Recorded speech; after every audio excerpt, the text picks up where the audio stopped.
साल था 2012 जब भारत के सेंट्रल पोल्यूशन कंट्रोल बोर्ड ने एक ऐसी स्टडी की जिसने दिल्ली में बच्चों की सेहत से जुड़े एक बहुत बड़े छिपे हुए खतरे को सबके सामने ला दिया।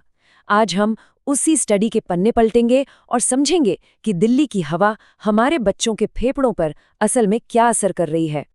दिल्ली हमेशा की तरह दौड़ती भागती जिंदगी से भरी हुई ये तस्वीर हम सबने देखी है। पर क्या हो अगर मैं कहूं कि इसी तस्वीर के पीछे एक अनदेखा दुश्मन छिपा है, एक ऐसा दुश्मन जो हवा में है और हमारे बच्चों की हर सांस के साथ उनके अंदर जा रहा है। तो ये सिर्फ पर्यावरण की कहानी नहीं है, नहीं, ये एक बहुत ही गंभीर पब्लिक हेल्थ का मुद्दा है। और इस पूरी कहानी के केंद्र में कौन है? हमारे बच्चे, जो सबसे ज्यादा नाजुक हैं। लेकिन सवाल यह है कि आखिर बच्चे ही क्यों? वयस्कों के मुकाबले बच्चे वायु प्रदूषण के लिए इतने सॉफ्ट टारगेट क्यों बन जाते हैं? इसके पीछे कुछ बहुत ही ठोस वैज्ञानिक कारण हैं। चलिए एक एक करके समझते हैं। पहली बात, बच्चे हमारे आपके मुकाबले ज्यादा तेजी से सांस लेते हैं, मतलब उतने ही वक्त में ज्यादा जहरीली हवा अंदर। दूसरा, उनकी हाइट छोटे होने की वजह से वो जमीन के पास की हवा में सांस लेते हैं, जहां सारे भारी प्रदूषक आकर जम जाते हैं। तीसरी वजह, उनके वायु मार्ग यानी सांस की नलियां बहुत नाजुक और छोटी होती हैं। और चौथा और शायद सबसे जरूरी, उनके फेफड़े और इम्यून सिस्टम वो भी बनी रहे होते हैं, डेवलप हो रहे होते हैं, जिससे वो प्रदूषण के हमले का आसान शिकार बन जाते हैं। तो इस असर को ठीक से समझने के लिए वैज्ञानिकों ने एक कमाल का तरीका अपनाया, एक तुलनात्मक अध्ययन। उन्होंने दो बिल्कुल अलग अलग माहौल में रहने वाले बच्चों की कहानी को परखा। चलिए देखते हैं ये दो दुनियाएं कौन सी थी। एक तरफ थी हमारी दिल्ली। यहाँ 36 अलग अलग स्कूलों से 11,000 से भी ज्यादा बच्चों को स्टडी किया गया। ये वो बच्चे थे जो रोज शहर की प्रदूषित हवा में जी रहे थे। और दूसरी तरफ एक कंट्रोल ग्रुप। ये बच्चे पश्चिम बंगाल और उत्तरांचल के साफ सुथरे ग्रामीण इलाकों से थे, करीब 4,500 बच्चे, जहाँ की हवा दिल्ली के मुकाबले बहुत बहुत बेहतर थी। यहाँ देखिए, एक नज़र में तो दोनों तस्वीरें एक जैसी ही लगेंगी। दोनों तरफ स्कूल असेंबली हो रही है, बच्चे हैं, वही यूनिफॉर्म, वही प्रार्थना। लेकिन एक चीज़ है जो ज़मीन आसमान का फर्क पैदा कर रही है, और वो है उनके आसपास की हवा। और बस यही एक फर्क पूरी कहानी बदल देता है। तो जब सारा डेटा इकट्ठा करके उसे परखा गया तो वैज्ञानिकों को क्या मिला? जो नतीजे सामने आए वो सच में आंखें खोल देने वाले थे। चलिए शुरुआत करते हैं उन लक्षणों से जो ऊपर से ही दिख जाते हैं। ये नंबर देखिए जरा।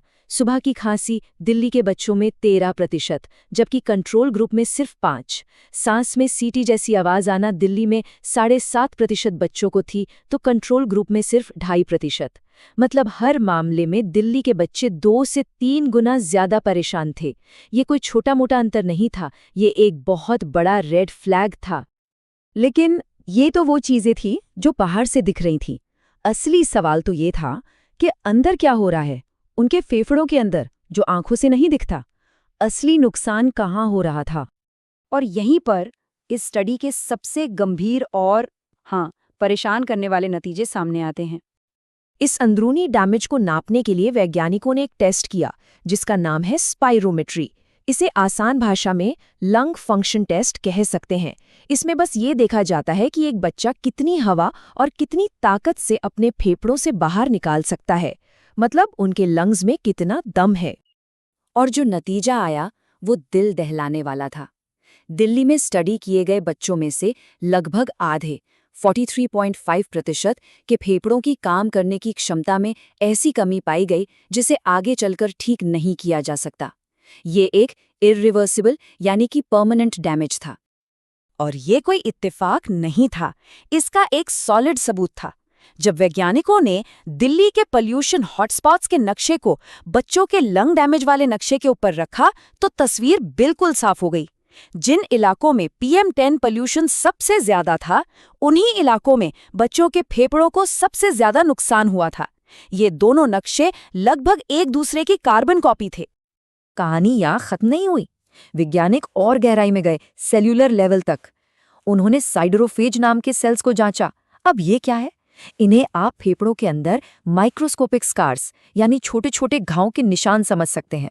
जब प्रदूषक फेफड़ों में छोटी छोटी ब्लीडिंग करते हैं तो बॉडी उन्हें ठीक करने के लिए ये सेल्स बनाती है। ये एक तरह से शरीर की मरम्मत का सबूत है। तो जब दोनों ग्रुप्स को कंपेयर किया गया तो दिल्ली के बच्चों के फेफड़ों में ये माइक्रोस्कोपिक स्कार्स कंट्रोल ग्रुप के बच्चों के मुकाबले 4 गुना ज्यादा थे, 4 टाइम्स।